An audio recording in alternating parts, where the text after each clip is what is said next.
desde 2003 tenemos nuestras reuniones regularmente.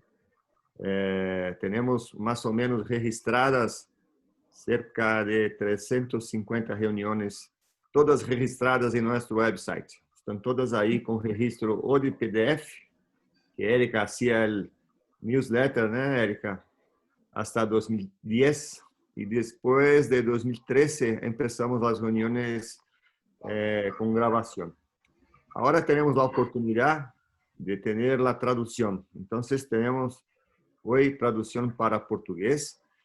Si los brasileños quieren oír la charla de Laura en portugués, basta clicar en Interpretation y ahí se hace la opción para la traducción. ¿Ok? Muchas gracias a Nelson y Stella, que son nuestros dos traductores.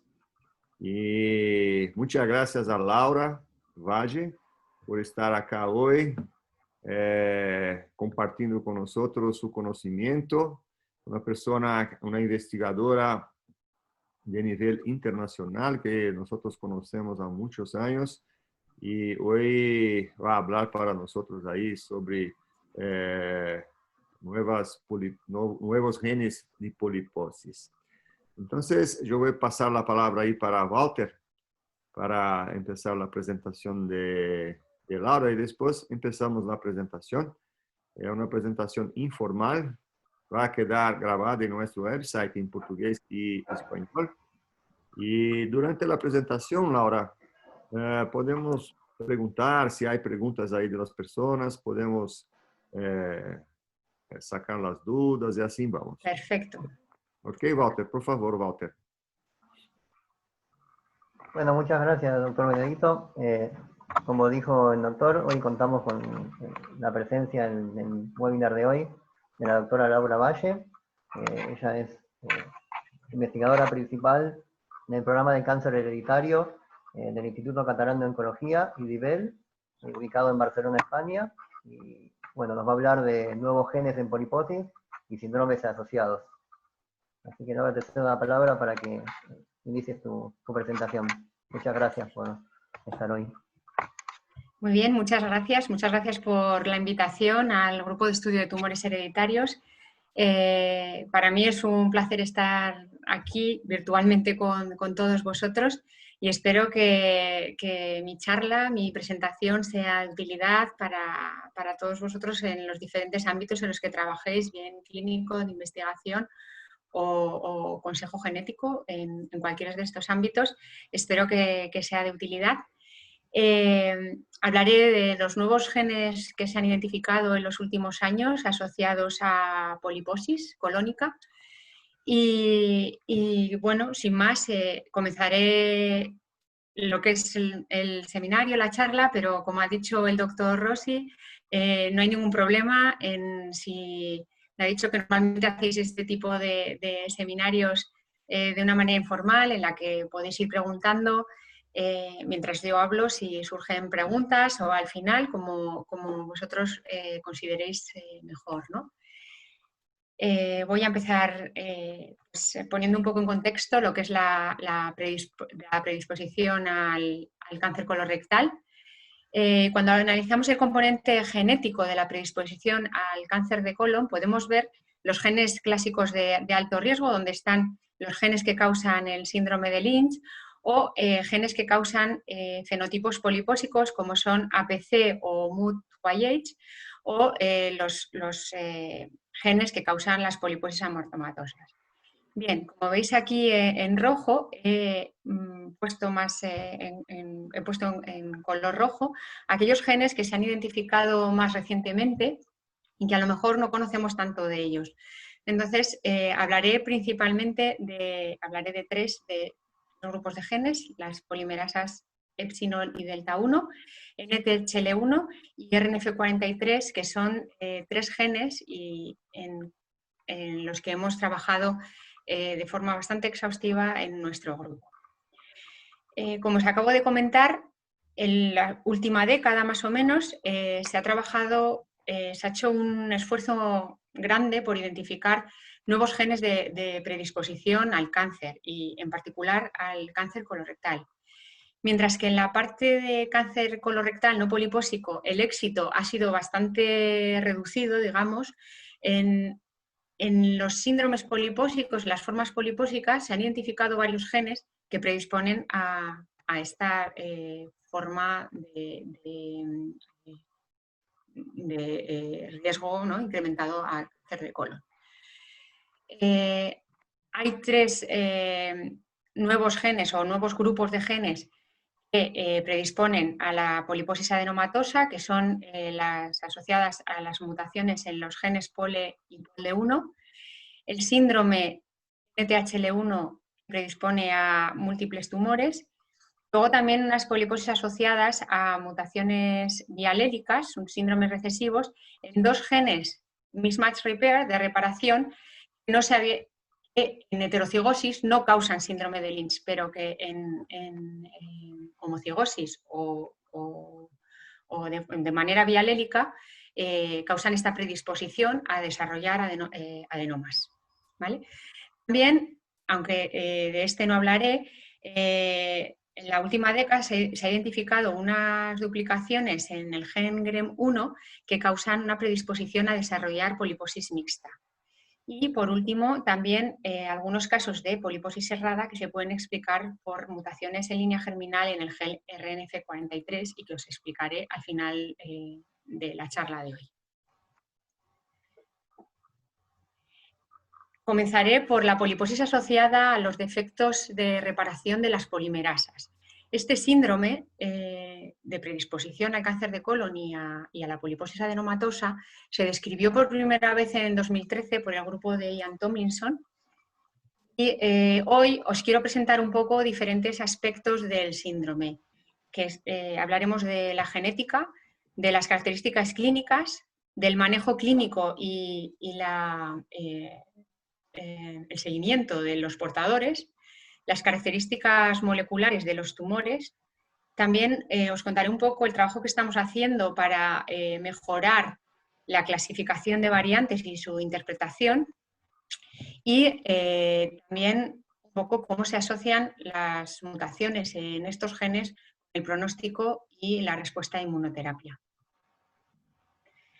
En cuanto a la genética, este síndrome sigue una herencia dominante autosómica y las variantes patogénicas germinales ocurren, lo que afectan es la actividad reparadora, proofreading, de las polimerasas. Estamos hablando de los genes POLE y POLE1. Estos 2 genes codifican para las subunidades principales de las DNA polimerasas epsilon y delta, que están implicadas en la replicación del DNA y en la reparación. Esta reparación del DNA no es digamos, una característica propia, sino lo que hacen es, mientras replican el DNA, tienen la capacidad de, si esta replicación es errónea, si se incorpora un nucleótido erróneo, ellas mismas lo reconocen, lo eliminan y así aumenta muchísimo su fidelidad de replicación, ¿vale?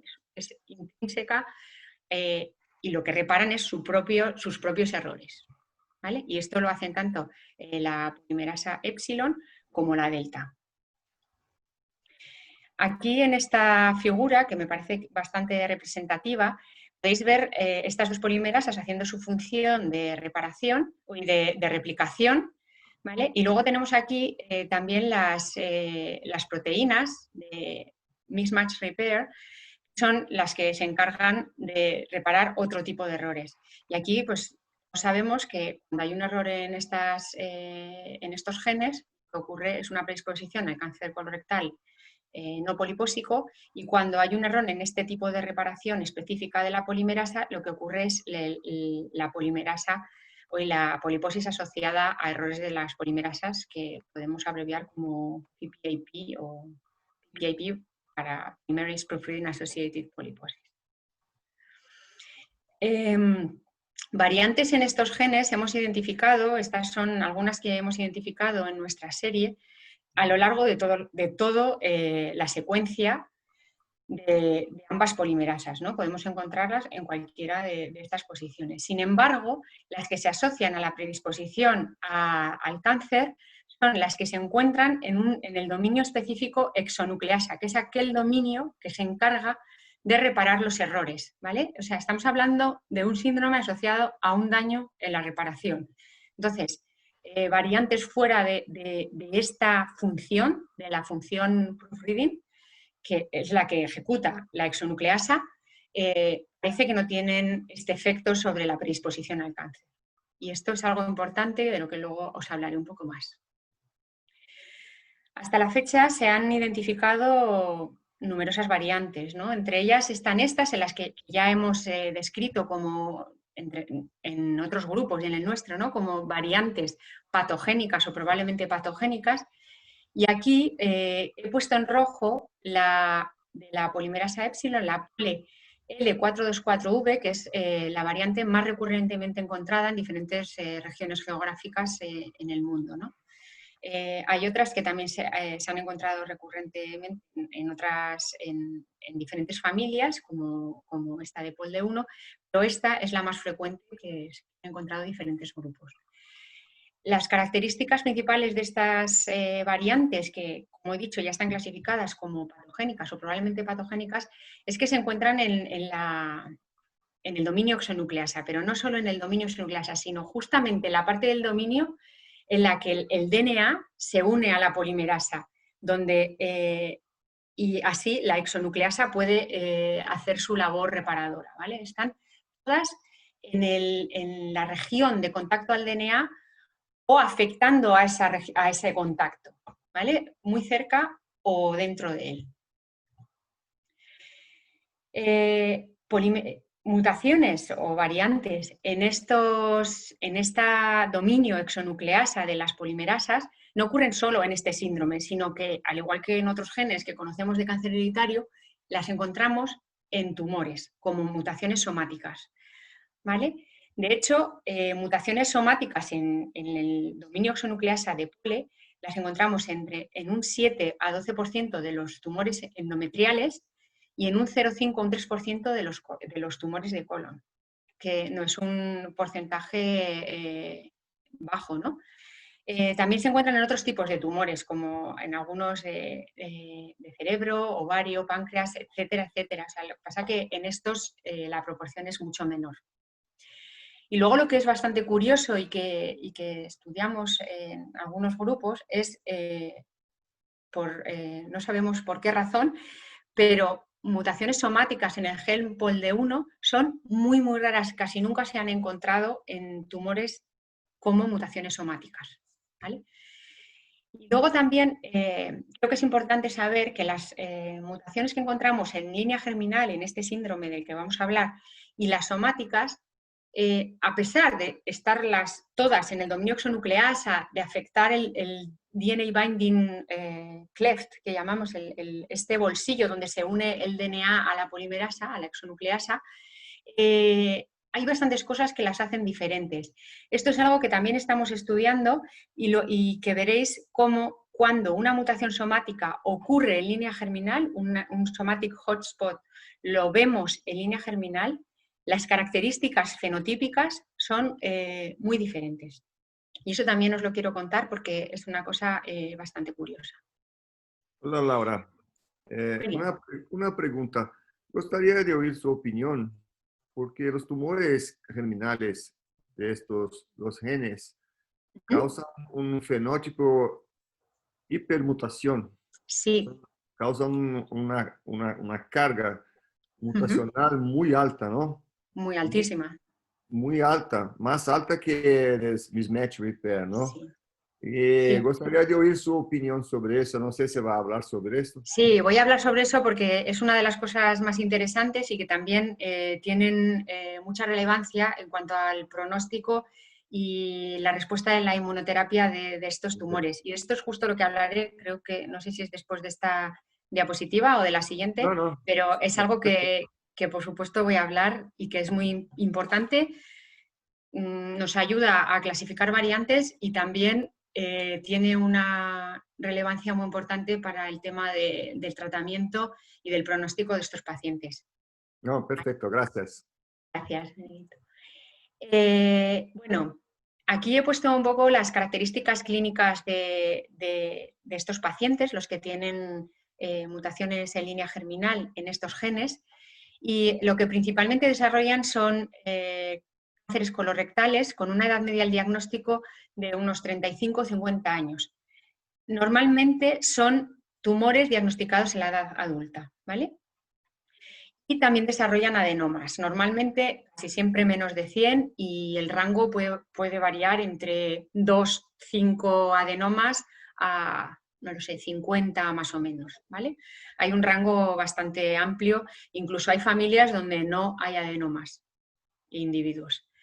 El segundo tumor más común es el cáncer endometrial y seguido de cáncer de ovario y de mama. Pero lo que vemos es una variedad bastante amplia de diferentes tumores, tanto benignos como malignos, en diferentes localizaciones, ¿vale? Es algo similar lo que podemos ir viendo en síndrome de Lynch, ¿no? Es errores en la reparación del DNA, que al final, aunque el cáncer de colon y el endometrio sean los más comunes, empiezan a aparecer tumores en un amplio espectro de localizaciones, ¿vale? Y luego os hablaré un poco, como os he dicho, lo que ocurre cuando mutaciones que normalmente las identificamos de manera recurrente en tumores, pero casi nunca en este síndrome, aparecen en línea germinal. Esta es una familia típica con una mutación en POLD1, por ejemplo. En este caso, por ejemplo, tenemos casos en los que no han desarrollado adenomas, cánceres colorectales, a edades relativamente jóvenes, 40, 50 años, cáncer endometrial, tumores benignos, tanto pólipos en colon como en otras partes del tracto gastrointestinal, ¿vale? O sea, es un poco una mezcla de tumores, pero principalmente es eso, cáncer de colon, adenomas y el endometrio también es bastante frecuente.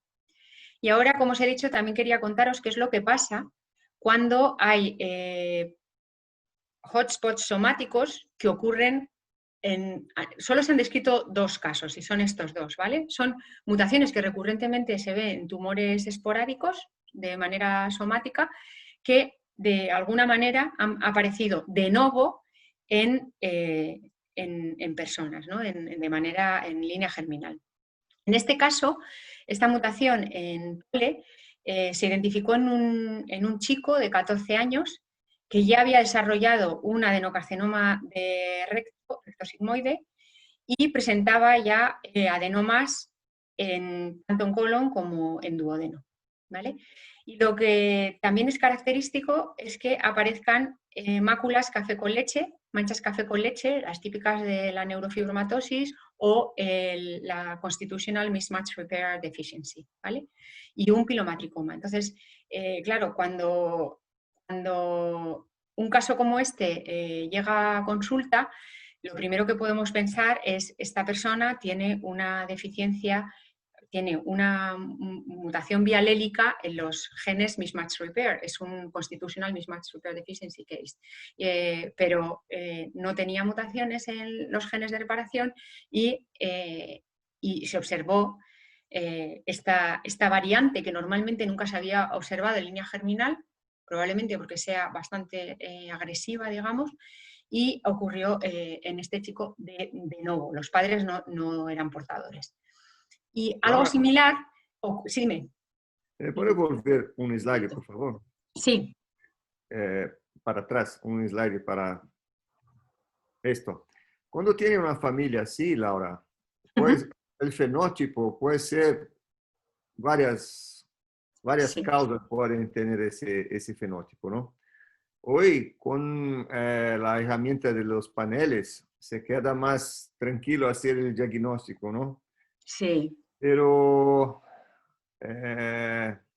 siempre hace el panel amplio para tener la idea de lo que está ocurriendo en una familia como esta, Laura. Sí.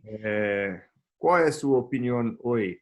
¿O haría un panel solamente de cáncer colorectal, poliposis? ¿Qué piensas sobre esto? Bueno, yo, aunque a ver, nosotros, por ejemplo, en el programa de cáncer hereditario, que está aquí Gabriel también, lo que se hace es el mismo panel a todas las muestras de cáncer hereditario, que es un panel amplio, y lo que se suele comenzar es un análisis, el análisis es el que se hace, digamos, guiado por fenotipo, ¿vale? Entonces, esto sería a lo mejor similar a hacer un panel más guiado por fenotipo. El caso de POLE y POLD1, yo creo que ahora ya, si no los tienen, los estarán incluyendo, pero la idea es que estos genes se deberían estudiar al menos en casos donde haya cáncer de colon, bien no polipósico o polipósico, como podéis ver en esta familia, estamos viendo muchos casos con mutaciones en POLE y en POLD1 que no presentan adenomas, ¿vale? Entonces, a ver, esto también ya cada uno en su setting, digamos, en su clínica, ¿no? Decidirán cómo lo hacen, ¿no? Pero bueno, la idea, a mí siempre... Creo que la idea de hacer siempre un panel amplio, aunque luego se empiecen estudiando o mirando los genes, los primeros, ¿no? Los que el fenotipo guía, creo que sería la manera adecuada, ¿no? Porque además, también veréis en el siguiente síndrome que os voy a explicar, normalmente empezamos a ver ya otros tipos de tumores, no solo de colon. Entonces, claro, cuando hay una familia... La mama también se ve bastante comúnmente en estas familias. Sí, yo pregunto esto porque yo tengo la misma opinión. Yo pienso que sea la posibilidad de hacer siempre el panel amplio, porque muchas veces está pensando en una, dos, tres opciones y hace el diagnóstico de una cosa diferente, ¿no? Siempre ocurre algo así, ¿no? Entonces, como hoy el precio, el costo de hacer... Y cada vez estamos viendo más pleiotropía, no sé cómo llamarlo, de genes que en principio pues a lo mejor no esperas, ¿no? Pero yo creo que hay genes también que de manera regular se deberían mirar en todos los casos, como son los BRCAs, los mismatch repair genes, que sabemos que pueden causar otros fenotipos a veces que igual no son los que específicamente en esa familia son los que más llamen la atención, ¿no? Sí, perfecto. 100% de acuerdo, porque una familia como esta, por ejemplo, puede ser varias causas, ¿no? Sí. Mirando los tumores, los pólipos. Sí, entonces, 10, 15 y en años esta hay bastante atrás, agrupación, en esta hay bastante agrupación de cáncer de colon y endometrio, pero en otras que hemos visto, pues eso, ves una variedad de tumores muchísimo más amplia que dices, ¿por dónde empiezo, no? Entonces, si ya tienes un panel más amplio, siempre ir a lo más obvio, pero siempre poder ir para atrás y decir, bueno, vamos a mirar también esto que también podría serlo, ¿no? ¿Cuántos genes tiene su panel amplio? ¿Cuántos genes? Pues tiene más de 120, no, ahora mismo no sé exactamente en qué nivel están, pero 130 fácilmente, sí. Bueno, nosotros trabajamos acá en Brasil con un laboratorio que tiene entre 80 a 140 genes, más o Sí, menos. está perfecto. Nosotros el nuestro tiene algunos más porque a veces incluimos genes que igual son candidatos, que aún no están validados, pero que para nuestra investigación también son útiles. Entonces, por eso igual puede haber un rango más amplio de lo que normalmente puede haber en comerciales. Muchas gracias, Laura. Nada. Seguimos, bueno, como les decía, ¿no? El otro caso, lo mismo, ¿no? Una mutación que normalmente ocurre como mutación somática recurrente se observó en un niño de 5 años que ha desarrollado un meduloblastoma, que en este caso ya se demostró que estaba ultramutado, como ha explicado el doctor Rossi. Estos tumores presentan una acumulación altísima de mutaciones y que yo os explicaré ahora. Y luego también eso, es un fenotipo muy similar al de la deficiencia constitutiva de mismatch repair. Bueno, nosotros hasta hace poco, todos los estudios que habíamos hecho y que en nuestro grupo y otros grupos sobre estas dos polimerasas estaban muy centrados sobre familias que tenían o casos jóvenes que tenían cáncer de colon y o poliposis. Pero viendo los fenotipos que observamos en las familias, en los que había otros tumores como mama, tumores de mama, tumores de ovario, pensamos que a lo mejor estos genes tenían un papel muy importante también en el cáncer, en cáncer hereditario en general, no solo en el de colon. Entonces, analizamos más de 2.800 probandos referidos a nuestro programa de cáncer hereditario y la verdad es que lo que vimos es que a pesar de ser relevantes en cáncer de colon y poliposis, pero siendo bastante raros, con entre un 0,3 y un 0,7%, cuando ampliábamos la serie a los cánceres familiares, el porcentaje era bajísimo. O sea, principalmente si salíamos de lo que eran las familias en los que veíamos asociación de cáncer de colon y poliposis, el porcentaje de casos caía de una forma bastante significativa, ¿no? Y con esto lo que vemos es que, a pesar de que es un síndrome de una alta gravedad para las familias que están afectadas con él, la prevalencia es muy baja. En cuanto al manejo clínico y el seguimiento de pacientes, en 2016 nuestro grupo, basado en estos fenotipos que veíamos que se parecían bastante al síndrome de Lynch, era una mezcla entre el síndrome de Lynch y una poliposis adenomatosa atenuada, eso y teniendo en cuenta las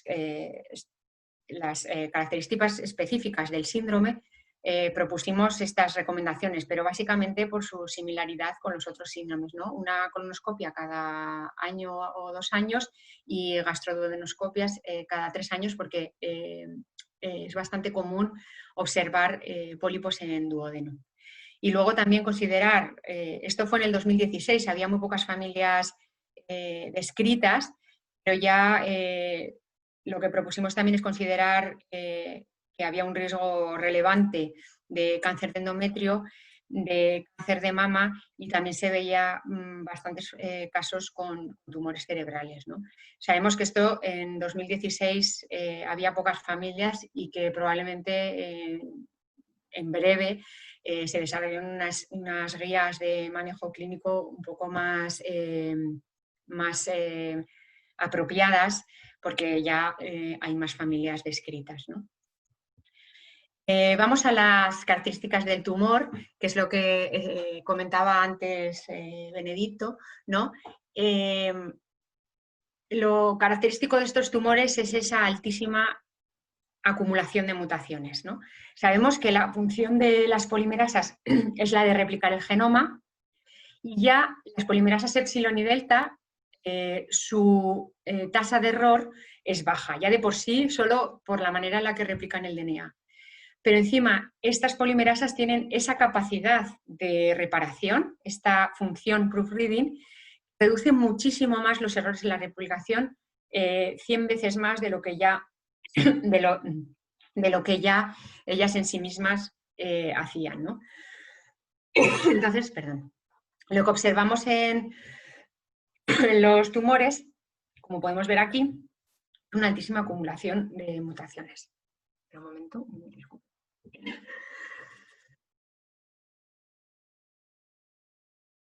Bueno. Si quiere una agua ahí, quédate tranquila, ¿viu? Está bien, está bien. Bueno, aquí no tenemos... problema. Siempre me pasa cuando hablo muy, muy rápido y luego no me hago un poco. Bueno, aquí tenemos un ejemplo de tumores endometriales. Estos son tumores con un alto nivel de alteraciones de número de copia, donde la acumulación de mutaciones es muy baja, igual que aquí. Y como decíamos antes, los tumores con inestabilidad de microsatélites acumulan ya lo que antes consideráramos muchísimas mutaciones, ¿no? Pero si vemos, los que tienen mutaciones en estas polimerasas acumulan muchísimas más. Estos son el número de mutaciones por megabase. La cantidad de mutaciones que acumulan es ingente, muchísimo más que esto encima está en escala que no es real, pasa de 50 a 500, es más del doble de mutaciones que puede acumular un tumor inestable. Además, las mutaciones no son aleatorias, son unas mutaciones específicas. Y antes de pasar a qué tipo de mutaciones presentan, os quería explicar un poquito qué son las firmas mutacionales. Seguramente que ya muchos de vosotros habéis oído hablar de ello, pero creo que es importante que este concepto lo tengamos muy claro porque ayuda muchísimo actualmente a saber cuál es el origen de un tumor, ¿no? Las firmas mutacionales son combinaciones características de mutaciones típicas causadas por procesos mutagénicos específicos. Y ahora os lo voy a explicar de una manera más sencilla, ¿vale? Los procesos mutagénicos dejan una huella en nuestro DNA. Y ahora veremos un ejemplo. Estos son unas células en cultivo que se han estimulado, se han expuesto a luz solar, digamos, ¿no? Luz solar simulada. Es lo que ocurre, aquí no se ve muy bien, pero estos son diferentes tipos de mutaciones en diferentes contextos genómicos, es que estas células en cultivo acumulan un tipo específico de mutaciones. Esto es igual, células en cultivo a las que se exponen a benzopireno, que es como si estuvieran expuestas al humo del tabaco, y también hay un tipo de mutaciones específicas que se acumulan. Esto, vamos a las firmas mutacionales descritas en COSMIC, que vienen del análisis de secuencia de más de 7.000 tumores humanos, y vemos este tipo de mutaciones es idéntico al que se ve en la firma que llamamos firma 7, ¿no? Firma 7 mutacional, y esta a la firma 4. Entonces miramos los tumores, vemos la firma 7, que es esta que se representa aquí en amarillo, es una firma que normalmente se observa en melanoma. Y la firma 4, que es la azul clarita aquí, es una firma que normalmente está sobrerepresentada en adenocarcinomas de pulmón. Entonces, si nosotros vemos un tumor con estas características, ya sabemos que su causa, su etiología, viene probablemente de su exposición al sol o de su exposición al tabaco. Bien, pues no solo estas firmas mutacionales nos ayudan a ver si un tumor ha sido causado por un agente mutagénico exterior, digamos, pero también nos ayudan a ver si hay un sistema de reparación del DNA aberrante, ¿vale? Entonces hay unas firmas específicas que te indican que si tú las ves, la 6, la 15, 21, indican que ese tumor tiene inestabilidad de microsatélites o es deficiente en la reparación mismatch repair, ¿vale? Lo mismo, tenemos una firma, que es la firma 36, que te indica que ese tumor está causada, o tiene una reparación defectiva de Bush-Wyatt, deficiente, perdón. Y lo mismo, hay otra firma, la 30, que representa mutaciones en NTHL1. Y en el caso de POLE tenemos la firma 10, que es muy específica de estos tumores. Y de hecho, si vemos el tipo de tumores que presentan esta firma, que son tumores con mutaciones somáticas en POLE, son el cáncer de colon y el de endometrio. Pero luego hay ocasiones en las que esta acumulación de mutaciones hace que ocurran mutaciones como por ejemplo en MSH2. ¿Y qué ocurre? Que tenemos tumores en los que POLE está mutado, pero también tienen deficiencia en el sistema mismatch repair. Y en este caso la firma deja de ser 10 y pasa a ser 14 cuando hay mutación en POLE y en mismatch repair, y 20 si es POLE1 y mismatch repair. Bueno, más o menos para entendernos un poco, espero que se haya entendido. En resumen, los tumores bien somáticos o con mutaciones o provenientes de este síndrome de predisposición al cáncer, lo que presenta es muchísima acumulación de mutaciones, normalmente ultramutados, que son más de 100 mutaciones por megabase, pero a veces pues, no llegan a estar tanto, pero la acumulación de mutaciones es altísima. Y luego esa firma 10 es muy, muy específica, que no se ve nunca cuando no hay una mutación en POLE o en POLE1. Entonces, nuestro grupo, además recientemente hemos trabajado en refinar un poco la clasificación de variantes en estos genes. Son unos genes un poco peculiares, ¿no?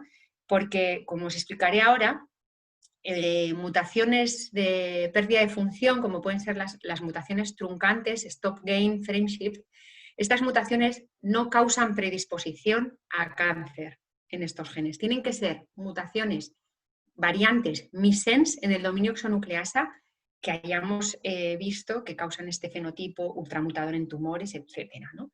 Entonces, en base a estas características específicas de estos genes, pues hay varias cosas que se pueden tener en cuenta para la interpretación de variantes.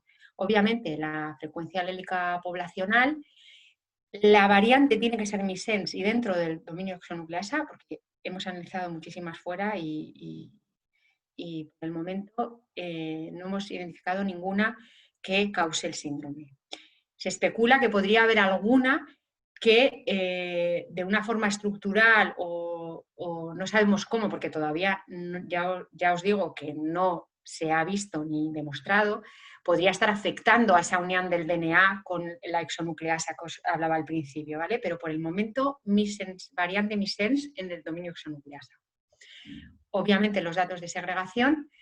Tenemos un estudio funcional que lo realizamos en levaduras, que también apoya el efecto mutador de estas alteraciones. Luego, lo que sí que ayuda, como os he dicho, es la presencia de ultramutación y la firma 10 en ausencia de inestabilidad de microsatélites y bien la firma 14 o 20 en presencia, ¿vale? Esto es algo que, muy útil para la clasificación de las variantes. Y en particular nosotros estamos trabajando mucho en refinarlo bien. Hemos publicado un artículo recientemente en que ya damos algunas aclaraciones de lo que se utilizaría, lo que pasa que está muy enfocado a nuestros propios estudios funcionales y ahora estamos intentando hacerlo de una manera un poco más universal para que todo el mundo pueda aplicarla y esperamos que pronto estén disponibles. Luego, lo que tampoco quiero explayarme mucho en este tema, pero deciros que hemos trabajado también para saber si realmente, que era lo que en principio de pérdida de función, o sea, una vez, si tenemos dos alelos de la polimerasa, si uno se pierde, el wild type es capaz de replicar y de corregir los errores. O sea, no hay problema en cuanto a predisposición a cáncer.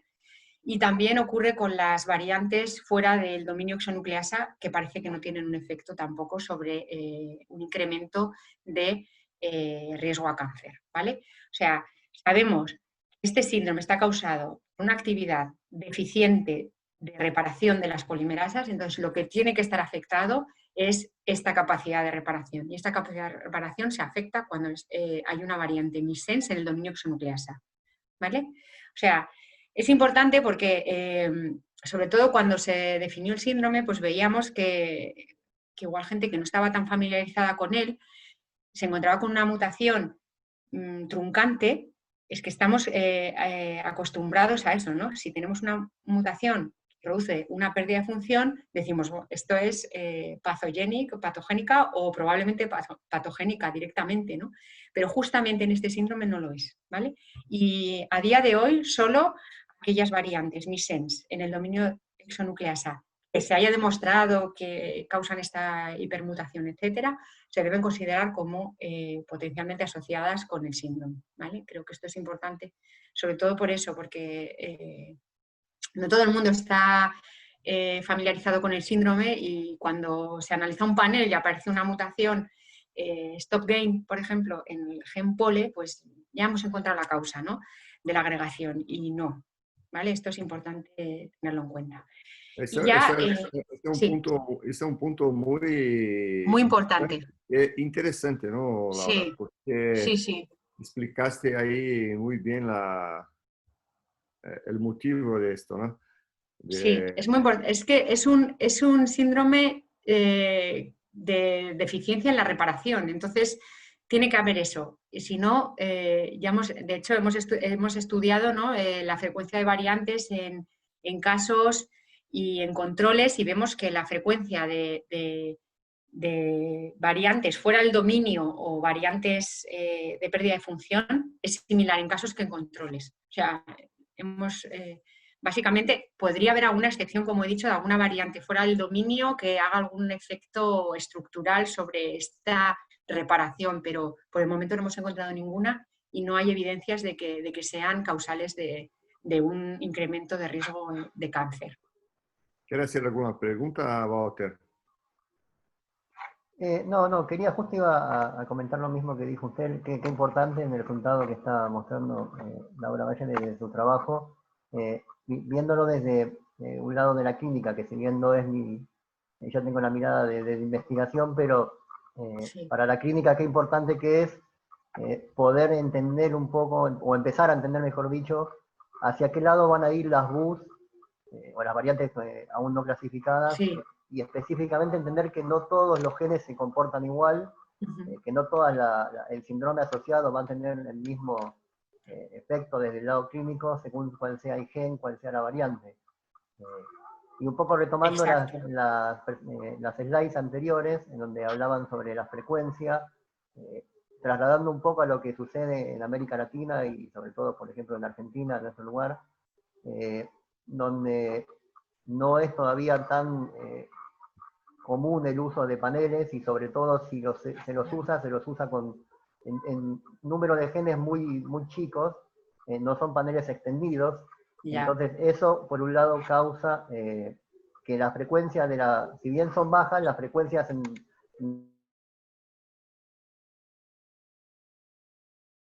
POL o POL-N1, y en su mayoría las variantes que son identificadas cuando por ahí se utilizan un panel extendido, en general vienen clasificadas como variantes de significado incierto. Y uno inmediatamente tiende a considerarla la causal de ese síndrome. Y esto que vos estás mostrando hoy a partir del trabajo que están realizando ustedes y otros grupos, está un poco dando a entender que no es tan directa la relación que uno podría hacer, y hay que empezar a mirar con más detenimiento, y sobre todo desde el lado del grupo latino, que es un poco uno de los objetivos, a nivel educacional, transmitir esta información para que al clínico, al médico tratante diario, le llegue este conocimiento y pueda empezar a entender que no todo se comporta linealmente. Incluso para nosotros, desde el lado científico, entender lo mismo. Sí, por suerte ahora los consorcios tipo los propuestos desde ClinGen, yo creo que esto va a ayudar también mucho a desarrollar bases de datos donde las variantes que identificamos podríamos encontrarlas allí con una clasificación ya curated, ¿no? Decir, bueno, de esto me puedo fiar. Y eso, lo que pasa, sí que es cierto que podemos encontrar en regiones como en América Latina, a lo mejor variantes que sean específicas de una región determinada, ¿no? Sí, exacto. Y que no la hayamos visto en nuestras poblaciones y que por primera vez se identifiquen allí, ¿no? Pero lo interesante es eso, pues si se identifica una variante que se ve de manera recurrente, pues mismo nosotros podemos ayudar si hay que hacer estudios funcionales, sobre todo cuando es una variante que dices, oye, es que tenemos varias familias y creemos que esto puede ser la causa, ¿no? Y nos interesa saber si realmente, ¿no? Trabajar todos un poco en equipo, ¿no? Colaborar para poder, lo que dice Walter, clasificar estas variantes de significado desconocido, que al final es importante que sepamos qué implicación tienen. Gracias. Y un último comentario a raíz de lo que dijo Laura, que es cierto en nuestra región, a medida que se incrementa el uso de panel extendido, cada vez aparecen más variantes de significado incierto en distintos, el panel entero de genes que uno ya hoy en día conoce como asociados, y sobre todo en estos que son los nuevos genes que están apareciendo, y que el número, justamente eso, de ser BUS complica que se pueda trasladar a la clínica inmediatamente. Entonces, cada vez es mayor en la necesidad de trabajar sobre esta área específica. sí, sí. En ello estamos, ¿no? Un poco bastantes. A ver si, sí. No, es importante. Además, el uso de paneles lo que tiene es eso, que sí, que puede descubrir más genes, pero también el número de variantes de significado desconocido que aparecen es muchísimo más elevado, entonces es complicado. Bueno, continuamos, porque ya la segunda parte, que es los otros dos síndromes, son unos síndromes bastante minoritarios y pasaré un poco por encima solamente para que un poco sepamos, ¿no?, de qué estamos hablando. Esto es lo que os decía al principio, ¿no?, que las mutaciones en los genes, en las regiones reparadoras de Polipol D1, tienen una relevancia también muy importante, porque esta elevada carga mutacional en el tumor hace que se traduzca en la producción de muchos neoantígenos que son reconocidos por las células inmunitarias, ¿no?, las del sistema inmunitario, y que lo vemos representado, ¿no?, cuando vemos un tumor de este tipo. Hay una alta densidad de linfocitos infiltrantes, células CD8 positivas y enriquecimiento de genes que codifican los checkpoints inmunosupresivos, que son PD1 y PDL1, ¿no? Es muy similar a lo que se podría ver con un tumor inestable, ¿no?, con inestabilidad de microsatélites. Y luego, igualmente, ¿no?, lo que ocurre es que se produce una respuesta inmune antitumoral, y esto hace que estos tumores en general tengan un mejor pronóstico y que se beneficien clínicamente de la inmunoterapia. ¿Vale? Aquí está un poco esto resumido, que tampoco voy a entrar mucho, pero simplemente ver la gráfica. Estos son tumores endometriales en los que la supervivencia en aquellos que tienen polimutado es óptima comparado con los que no lo tienen, ¿vale?, los que tienen mutaciones en esta región reparadora. Y ahora, muy brevemente, os comentaré qué es el síndrome asociado a mutaciones en NTHL1, el espectro tumoral y las características del tumor que os he mencionado ya antes cuando os he explicado las firmas mutacionales. Así que rápidamente deciros que NTHL1 lo podemos comparar directamente con MUT-YH, ¿vale? Son los dos genes implicados en la reparación de excisión de bases. Son los dos glicosilasas de diferente tipo, pero glicosilasas, y lo que ocurre es que cuando estas DNA-glicosilasas, que se encargan de reconocer y eliminar las bases que están dañadas o mal incorporadas, cuando fallan estas glicosilasas, lo que ocurre es que se acumulan un tipo de mutaciones, ¿vale? El anterior era un síndrome autosómico dominante, o sea, mutaciones heterocigotas ya causan el síndrome. En este caso es recesivo. Necesitamos 2 mutaciones en el gen para que haya un fenotipo. Y de nuevo, la principal característica es el cáncer colorectal y la poliposis adenomatosa. Sin embargo, en este caso, y por eso se le cambió el nombre, cuando se descubrió este síndrome, se le llamaba poliposis asociada a NTHL1, NTHL1 Associated Polyposis. Y ahora tendemos a llamarle el síndrome de tumores NTHL1. ¿Por qué? Porque ahora mismo tenemos localizados, ¿no?, publicados, ¿no?, entre varios grupos, 33 portadores bialélicos pertenecientes a 21 familias. Y el espectro tumoral es muy amplio. Tenemos, como os he dicho, el cáncer de colon y los adenomas colónicos como la base del síndrome, pero hay un elevado riesgo a cáncer de mama y otros tipos de endometrio, meningiomas. Hay bastantes tipos tumorales. De hecho, hay un porcentaje muy pequeño sin tumores. También es un síndrome que causa un alto riesgo a desarrollar cáncer, también en edad adulta, ¿vale? Y luego, esto que lo mencionaré así rápidamente, deciros que todos los tumores demostramos, en este estudio también participó nuestro grupo el año pasado, estos tumores de diferentes tipos, de colon, de mama, de endometrio, uroteriales, todos presentaban esta firma mutacional 30, ¿vale? También muy, muy específica de síndrome que no se ve en otros tumores. Y por último, la poliposis cerrada asociada a RNF43. La poliposis cerrada es una enfermedad muy heterogénea, como vosotros sabéis, y básicamente está definida por la presencia de múltiples pólipos cerrados, hiperplásicos a lo largo del colon, ¿vale? Y se ha visto que esto causa un incremento de riesgo a cáncer colorectal. Solo un 10-50% ya me parece mucho de los pacientes con poliposis cerrada tienen historia familiar de cáncer colorectal. En muchos casos, digamos, son esporádicos, ¿no? Durante años, varios grupos de investigación han intentado identificar una causa genética para estas poliposis cerradas y hasta hace bien poco no se conocía ninguna. Actualmente existe una, que es el gen RNF43. Se han propuesto otros genes candidatos, pero que ninguno se ha confirmado aún.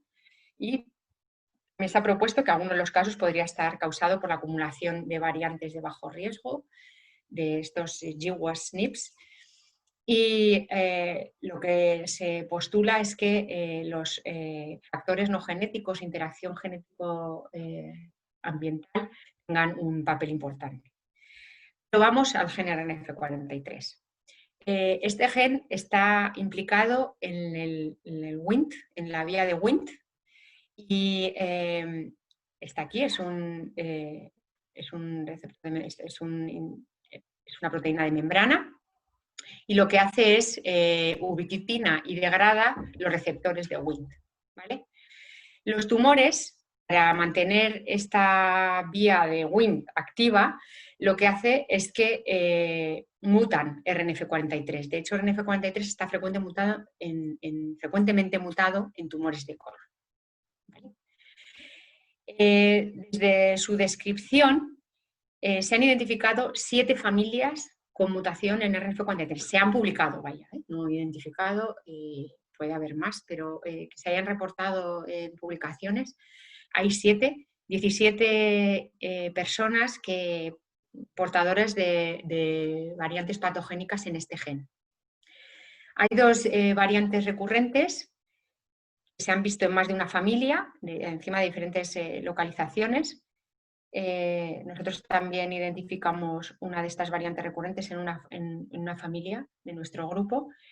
Y lo que es bastante curioso, como pueden ver aquí, que este es el listado de todos los portadores, es que la mayoría de las variantes que identificamos son de pérdida de función, son stop gain, frame shift, ¿vale? Sin embargo, hubo un grupo que identificó 2 variantes missense, y nosotros hicimos el esfuerzo, ya que era un gen de la vía de Wnt y nos era relativamente sencillo testarlo, en probar funcionalmente que estas variantes missense eran realmente funcionales y afectaban a la capacidad inhibitoria de RNF43 en la vía de Wnt. Esto sería el RNF43 wild type. Esto es una mutación ya demostrada y estas son las 2 variantes missense que veíamos que el efecto inhibitorio se perdía, ¿vale? Y volviendo a las familias que conocemos hasta la fecha, que como digo son muy pocas, también es un síndrome poco frecuente, muy raro, y de los 15 portadores que hay descritos hasta la fecha, 12 están afectados con poliposis cerrada y o cáncer colorectal. La edad media del diagnóstico es 44 años con un rango de 18 a 65, o sea, es un síndrome adulto. Y normalmente no se ven, aquí están, bueno, si alguien quiere verlas con un poco más de detalle, pues están publicadas también, pero normalmente no hay manifestaciones extracolónicas. También es cierto que todos los estudios que hemos publicado están basados en casos con poliposis cerrada, entonces hay un sesgo de ascertainment bastante importante, ¿vale? Y lo sí que hemos podido ver, pues, los 2 estudios, este es nuestro y este de Dan Buchanan de Australia, son los estudios más amplios que se han reportado, es que de todos los pacientes con poliposis cerrada podemos encontrar estas variantes en aproximadamente un 1,5%, o sea, sigue siendo también un síndrome con una prevalencia bastante baja. Esta è una síndrome muy interesante, ¿no, Mm. Laura? Sí, es un síndrome Eh, interesante y este es, bueno, es un gen de la vía de Wnt, en este caso no es un síndrome de DNA damage, de daño del DNA, de sí, reparación, sino que es un tumor clásico, como podemos ver aquí, un gen supresor de tumor clásico, ¿no? sí, sí, Encontramos sí. un... Eso es muy interesante porque no es raro en las colonoscopías se mirar pacientes con varios pólipos cerrados, pero la caracterización de la síndrome tiene otros criterios más restrictos. Pero las búsquedas para nuevos genes de poliposis cerradas se hace con ese bias, ¿no? Con ese bias Sí, de hacer la búsqueda en los pacientes que tienen los pólipos. Entonces, como se hacía antiguamente para, por ejemplo, genes clásicos, ¿no? El BRCA, que se tenía mama, hacía la búsqueda en BRCA. Y después con los paneles se miró que la cosa era mucho más amplia do sí. que solamente el BRCA, ¿no? Entonces, acá yo miro, Claro, lo bueno de implementar todos estos genes en los paneles, claro, hasta ahora solo hemos hecho estudios muy dirigidos a un fenotipo específico, pero si eso, implementamos estos genes, lo que creo que es lo que estabas explicando, Benedito, es que si implementamos estos genes en los paneles podremos saber si el fenotipo del síndrome es más amplio o si directamente solo estamos hablando de... este es un punto que en mi Sí. cabeza es muy, muy, muy importante, ¿no? Ujú. Porque un ejemplo, el CDH1. El CDH1 era un gene que se hacía la búsqueda Sí. siempre que había difuso, carcinoma Gástrico, difuso sí, gástrico.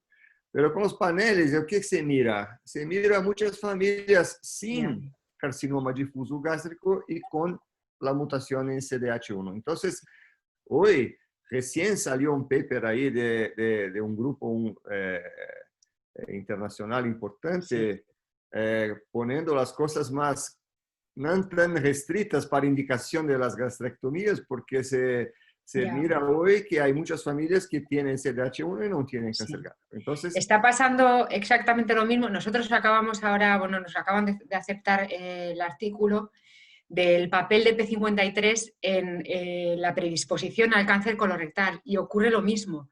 Cuando P53 es un gen que siempre y tan, o sea, con unos fenotipos tan agresivos, el Li-Fraumeni, ahora al ampliarlo al estudio de paneles, observamos personas con mutaciones en línea germinal en P53 con unos fenotipos que no son clásicos del Li-Fraumeni, que pueden tener a lo mejor una predisposición a cáncer de colon o a cáncer de mama que hace años nunca se te hubiera pensado, nunca se te hubiera pasado por la cabeza estudiarles a estas personas P53 porque no cumplían unos criterios como los que vemos en un clásico caso del Li-Fraumeni. no, Entonces, es lo que perfecto. está pasando ahora. Y es importante también ver cómo hacemos el seguimiento de estas personas, porque claro, Claro, una mutación en P53, no. Ese es un punto que yo pienso que como una persona que trabaja con una clínica tiene que tener en su cabeza que eh, diferentes fenotipos en los mismos genes, ¿no? Entonces, exacto. este gene, RNF43, no está en la rutina de los paneles aún, ¿no?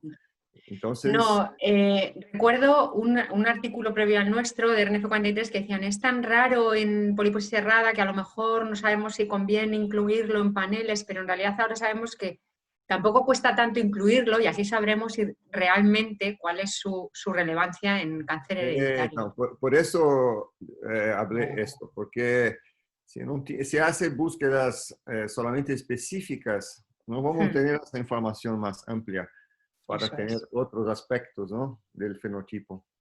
Sí, sí, exacto. Bueno, pues yo por mi parte era esto, decir, bueno, del RNF43, deciros eso, que actúa realmente como un gen supresor. De hecho, todas las lesiones, bien fueran pólipos, tumores de colon, todas presentaban un second gene somático o LOH o mutación somática. Y luego, pues la característica de la vía serrada, que es el fenotipo metilador de las islas CPG, pues, lo hemos identificado como un 50% de las lesiones, ¿no? Pero bueno, que en realidad es un síndrome fácil de estudiar, es un gen muy pequeño y como veis, normalmente las variantes que identificamos son de pérdida de función, o sea que tampoco da pie a generar muchas variantes de significado desconocido, ¿vale? Y nada, sin más, esto era un recordatorio de los síndromes que hemos visto al principio y terminar agradeciendo pues, a mi grupo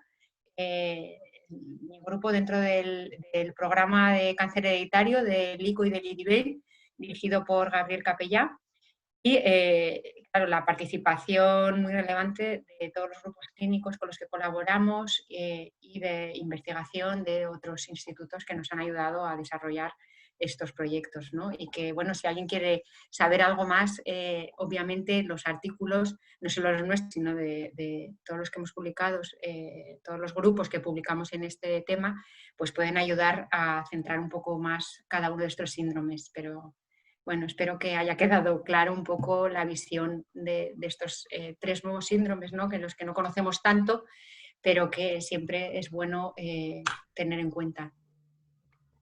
Oh, gracias. Hay algunas preguntas aquí. Gabriel Capellá pregunta para ti. Primero te felicita por la charla y después te Muchas gracias. pregunta si en tu opinión hay otros genes de poliposis ahí que están desconocidos. Mi opinión es que debe haberlos. Hay varios grupos trabajando en su identificación, nosotros también. Lo que pasa es que lo que hemos visto y lo que estamos viendo con todos estos síndromes es que son de tan familias, no son suficientes para identificar ni siquiera un caso de estos nuevos síndromes, ¿no? O a lo mejor sí que lo hay, pero es una variante missense y se nos pasa desapercibida, ¿no? Pero yo creo que ese va a ser nuestro futuro, ¿no? Identificando uno a uno estos síndromes poco frecuentes, pero que son poco frecuentes, pero como habéis visto, las familias, los fenotipos son bastante severos, son graves y para ellas sí que es relevante, ¿no? Son síndromes minoritarios, pero que para el seguimiento de estas familias es relevante. Hay una otra pregunta acá de Estados Unidos. Una investigadora de St. Jude's pregunta si usted tiene alguna información del gene CHAF1 en la poliposis cerrada. ¿De qué gen, perdón? XAF1. No, yo no. Hay lo que decía, ¿no? Se van publicando candidatos. Es como... Y claro, a veces cuesta validar estos resultados, sobre todo por eso, porque es muy difícil encontrar nuevas familias y son raros y a veces hay muchos genes que tenemos durante años ahí publicados como candidatos, pero que no llegamos a validar como realmente genes de predisposición. Y luego hay un problema añadido. Si son raros y la penetrancia no es muy alta, si son raros y la penetrancia, o sea, los fenotipos no son muy graves, digamos, y la penetrancia no es alta, todavía se complica más el poder validar su papel como gen de predisposición, ¿vale? Esto nos ha pasado, hemos trabajado muchísimo en la identificación de nuevos genes de predisposición a cáncer colorectal no polipósico y hasta la fecha llevamos una década trabajando muchísimo en esto. Y hasta la fecha tenemos uno que hemos validado, o sea, aparte del síndrome de Lynch, hay uno que es el RPS20, que podemos decir que realmente es un gen de predisposición al cáncer colorectal no polipósico, pero hay cientos de candidatos y hasta la fecha no hemos podido validar ninguno más. O sea, bien porque serán muy raros, otros no serán nada y otros tendrán una penetrancia no suficientemente alta para que podamos por fin decir realmente este gen predispone al cáncer. Otra pregunta acá de Florencia. de Rosario, Argentina. Te pregunta si las mutaciones germinales en POL tienen siempre tratamiento con inmunoterapia. Actualmente, a ver, está aprobado, ¿no? O sea, se recomienda cuando un tumor es inestable de microsatélites que el tratamiento sea inmunoterapia. Los POLE también entran en ese grupo, son tumores ultramutados, o sea que sí. La cuestión es que hasta ahora no hay estudios en casos familiares, ¿vale? Se supone y esperamos que sí, pero es una cosa en la que hemos empezado también un proyecto colaborativo de ver si realmente lo que se ve en los esporádicos, ¿no? En ese porcentaje de tumores de endometrio, de colon, podemos aplicarlo directamente al síndrome o hay algunas características propias del síndrome que lo hacen un poco diferente. Pero actualmente no se está, hay poco, como digo, no hay tantas familias descritas y estamos trabajando en que esto también sea beneficioso para ellas, claro. Es cierto. Hay muchas personas ahí en el grupo con felicitaciones por tu charla. Muchas gracias a todos. Sí, varias personas, estudiantes de posgrado, PhDs. Hay varios genetistas de varios servicios de oncogenética de Brasil, de grandes hospitales acá con servicios de oncogenética. Está ahí Enrique, está José Claudio, está Pablo. Hay muchas personas que te felicitan por la charla. Hay muy varias agradecida. personas también de varios países de Latinoamérica. Está Patricia de Uruguay, varias personas de Argentina. Karin de Chile te pregunta cómo se hace para hacer una colaboración contigo. Pues me podéis escribidme un email, lvalle, creo que lo tenía al principio, pero bueno, lvalle, podéis ver mi email en las publicaciones en cualquier sitio, no tengo problema. lvalle y dibey, con 2 L's al final, .cat. Oh, y no hay gracias. problema, podéis escribirme dudas o lo que queráis, yo os lo explico. Muchas gracias, Laura. Karen hace parte de nuestro consejo educacional del grupo latinoamericano. Es una investigadora que trabaja con Francisco López allá en Santiago de Chile. Bueno, Laura, Muy bien. nuestro tiempo ya está, 1 hora en punto de la charla. Muchas gracias. Yo tenía un comentario o una pregunta, Claro. una opinión, Claro. un poco continuando con la pregunta del doctor Capella sobre si quedan nuevos genes y la explicación que has dado.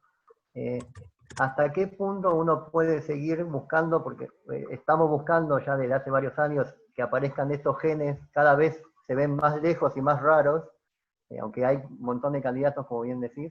Sí. ¿Hasta qué punto podemos seguir buscando ese gen individual y no saltar a la combinación poligénica de no solo muchos, sino pocos? ¿Cuándo podemos decir que por más que haya muchos candidatos con potenciales y con una potencialidad por ahí relevante, no se puede demostrar su causalidad? ¿Y hasta dónde podemos decir, bueno, no va a haber más la monogénica, necesitamos buscar combinatorias? Necesitamos buscar combinatorias ya, porque sabemos que esto va a ser una proporción importante de los casos. Yo creo que no soy la única que estoy convencida de ello. Lo que pasa es que las combinaciones ya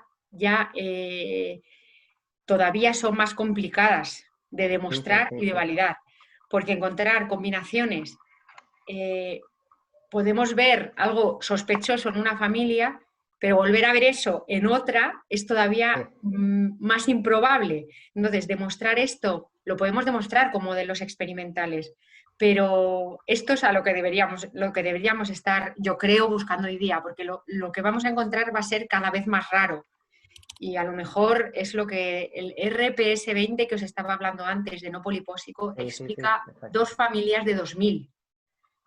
¿Vale? 2 familias de 2000 con cáncer de colon familiar estamos hablando de cosas tan remotas ya, que dices, todo el esfuerzo que estamos empleando en esto va a merecer la pena. Y lo que estás comentando tienes toda la razón, lo que pasa que cómo cómo vamos a encontrarlo y cómo vamos a demostrarlo es el reto para el futuro. No, exacto. Estoy totalmente de acuerdo, totalmente de acuerdo. Lo complicado de interpretar es que uno analiza una familia de varios casos con un fenotipo semejante, incluso a veces muy idéntico entre las distintas generaciones familiares, y cuando uno va al resultado genético no aparece ningún gen concluyente, o que incluso aparezca en todos los familiares. Entonces eso nos complica cada vez más la vida. Más información tenemos, más complicado se nos vuelve a identificar ese gen único, como mencionás en caso de RT20 que han encontrado en Finlandia. Y bueno, nada, eso era ver un poco tu opinión sobre cómo tu mirada sobre esto, a ver hasta cuándo ir por un lado y hasta cuándo ir por el otro, pero es cierto que para ir por el nuevo camino hace falta herramientas para entender lo que vamos a estar viendo. Totalmente de acuerdo. Y Gracias, como comenta aquí uno en el chat, el esfuerzo hay que hacerlo entre muchos ya que se necesitan miles de pacientes. Una frase que hay que llevarse. Obviamente esto sin un esfuerzo colaborativo internacional no llegaremos nunca a identificar. No, es verdad. Esa es una palabra, en mi punto de vista, de las más importantes. Colaboraciones. Sí. Colaboraciones, compartir datos para ampliar nuestra visión, nuestro conocimiento, porque solamente una persona hoy no hace una